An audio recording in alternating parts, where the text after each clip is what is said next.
Excel के basic interface Hindi tutorials में आपका फिर से स्वागत है। और हम बात कर रहे हैं home ribbon, home tab, home ribbon और 2007 एक्सेल 2007 की ट्यूटोरियल्स हैं ये, जिसमें हम आज नंबर ग्रुप के बारे में बात कर रहे हैं, जिसके फंक्शंस के बारे में आपको जानकारी देना चाहते हैं इसमें आज।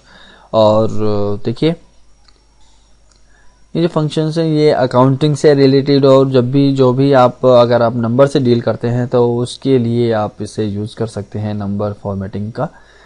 देखिए, सबसे पहले जो इसमें फंक्शंस है, let me put it as general and मैंने कुछ नंबर टाइप किया, सपोज 12 टाइप किया एंड सिलेक्ट किया। अब जो सबसे पहले यहाँ पे जर्नल है, जर्नल में इसमें कोई फॉर्मेट नहीं है, सीधे आप कोई भी नंबर इसमें टाइप कीजिए, इसमें आप कोई भी टेक्स्ट कर सकते हैं, कोई भी चेंजेस नहीं आएंगे। सपोज 12 टाइप किया तो 12 ही रहेगा, 13 किया 13 रहेगा। अच्छा, इसके बाद हमारे पास में इसमें नंबर्स हैं। नंबर्स इसके अंदर जो सेकेंड है नंबर, इसमें 0.20 हो जाएगा अगर आप इसे सिलेक्ट करते हैं तो। Then again put it as normal.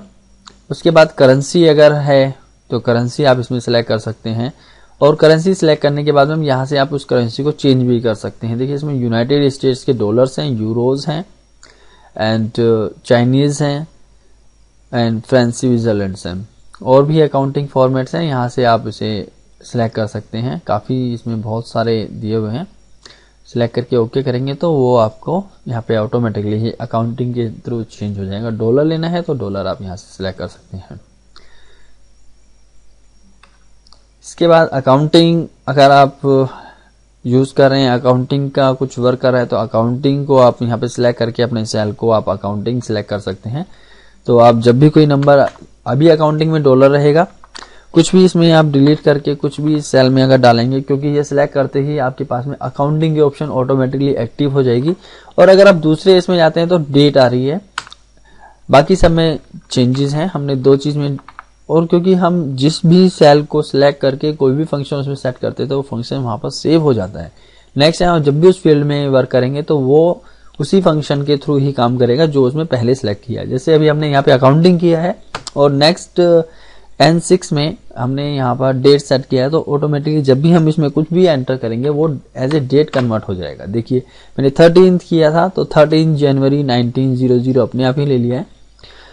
चलिए, अभी ये मैं बाद में बताता हूँ, अभी अकाउंटिंग के बारे में देखते हैं। सपोज मैंने टाइप किया, मुझे डॉलर अकाउंटिंग सेट कर रखा है, मैंने इसके अंदर अकाउंटिंग का वर्क कर रहा हूँ और डॉलर में डील कर रहा हूँ। तो $60 के बारे में अगर मैं बात करूंगा तो मुझे डॉलर का साइन लगाने की जरूरत नहीं है, क्योंकि ऑटोमेटिकली ही अकाउंटिंग में फीड हो चुका है। और मैं बस टाइप करूंगा 60 और एंटर करूंगा तो डॉलर का साइन विद नंबर अपने आप ही आ जाएगा। ठीक है, इसी तरह से आप इसमें सेट कर सकते हैं। सपोज इसके बाद वापस जर्नल पे जाते हैं, 60 होता है। उसके बाद में अगर हमारे पास में शॉर्ट डेट है, शॉर्ट डेट का मतलब होता है कि आपको डे, मंथ एंड ईयर बताएगा। लॉन्ग डेट में day, month and date and आपका ईयर बताएगा। चलिए, आप पहले शॉर्ट डेट के बारे में आपको बताते हैं। सपोज मैंने सिलेक्ट किया है सेल और इसमें मैंने शॉर्ट डेट को सिलेक्ट कर लेता हूं नंबर फॉर्मेट्स में। अब यहां पर देखिए, जैसे ही इस सेल में जाएंगे हम तो डेट ऑटोमेटिकली ही सिलेक्ट हो जाएगा। इसका मतलब है कि कुछ भी जब हम इसमें टाइप करेंगे तो वो एज ए डेट आएगा। अब डेट मुझे ये नहीं है कि मैं पूरी की पूरी डेट दोबारा से ठीक से लिखूं।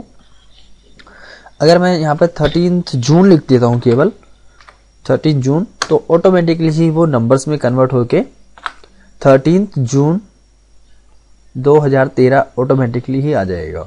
ठीक है, अब ये जो फॉर्मेटिंग है ये एज ए यूनाइटेड स्टेट्स के थ्रू हो रहा है, क्योंकि सबसे पहले यूनाइटेड स्टेट्स में जो हम काउंटिंग करते हैं, मंथ्स पहले आता है, फिर डे एंड उसके बाद में ईयर आता है। वो आप इस एक्सेल में चेंज कर सकते हैं, मैं आपको अगले आने वाली वीडियोस में बता दूंगा। ये तो था हमारा शॉर्ट डेट। अब इसमें हम लॉन्ग डेट सिलेक्ट करते हैं। देखिए क्या होता है, लॉन्ग डेट को सिलेक्ट किया है, दोनों डेट तो यहाँ पे दोनों ही डेट आ रही हैं, लेकिन ये लॉन्ग होगा, ये शॉर्ट था। सपोज फिर से मैंने 13th लिख दिया है और जून में सिलेक्ट करता हूँ तो देखिए इसमें 13 जून को थर्सडे था, क्योंकि आज 20 नवंबर है। और अगर आप 20 नवंबर ने NOV कर देंगे तो 20 नवंबर ऑटोमेटिकली ही आ जाएगा। पहले 3 ही अक्षर मंथ के अगर आप लिखते हैं डेट के साथ में तो ऑटोमेटिकली डिटेक्ट होके आपको लॉन्ग डेट में कन्वर्ट कर देता है ये सेल, क्योंकि हमने फंक्शन जो सिलेक्ट किया हुआ है लॉन्ग डेट का किया हुआ है। इसके बाद में हमारे पास फॉर्मेट्स में है टाइम। टाइम आप सिलेक्ट कर सकते हैं। सपोज मैंने इस सेल में के लिए सेट कर दिया है टाइम, और मैं यहाँ पे कुछ टाइम भी लिखता हूँ, 15 लिखता हूँ, सॉरी, इसमें जैसे टाइम सेट कर दिया है। और अगर इस सेल में मैं कुछ टाइम सेट करूं, जैसे सपोज मुझे करना है 12:10, तो मैं 12:10 कर देता हूं और एंटर प्रेस करूंगा तो ये ऑटोमेटिकली टाइम को चेंज कर देगा। PM ऑटोमेटिकली इसने ले लिया है, क्योंकि 12 के बाद दोपहर का जो टाइम होता है वो PM में कन्वर्ट हो जाता है, इसलिए इसने ऑटोमेटिकली ही कन्वर्ट करके आपको टाइम डिस्प्ले कर दिया है। चलिए अब इन साइंस जो करेंसी साइंस है उसके बारे में आपको मैंने जानकारी दे दी है। अब ये है परसेंटेज। अगर आप किसी भी टैक्स का जो परसेंटेज अगर एज ए डिस्प्ले करना चाहते हैं तो आप इसे सिलेक्ट कीजिए, परसेंटेज ऑटोमेटिकली सिलेक्ट हो जाएगा। कोई भी नंबर डालेंगे वो ऑटोमेटिकली एज ए परसेंटेज में आ जाएगा, आपको परसेंट का साइन लगाने की इसमें जरूरत नहीं होगी। सपोज ये सेल है, कुछ सेल हैं जिनके अंदर मुझे परसेंटेज में ही नंबर लिखने हैं, तो मैं यहाँ पर जाके इसे परसेंट सिलेक्ट कर सकता हूँ या फिर यहाँ से भी सिलेक्ट कर सकता हूँ, दोनों एक ही चीज है।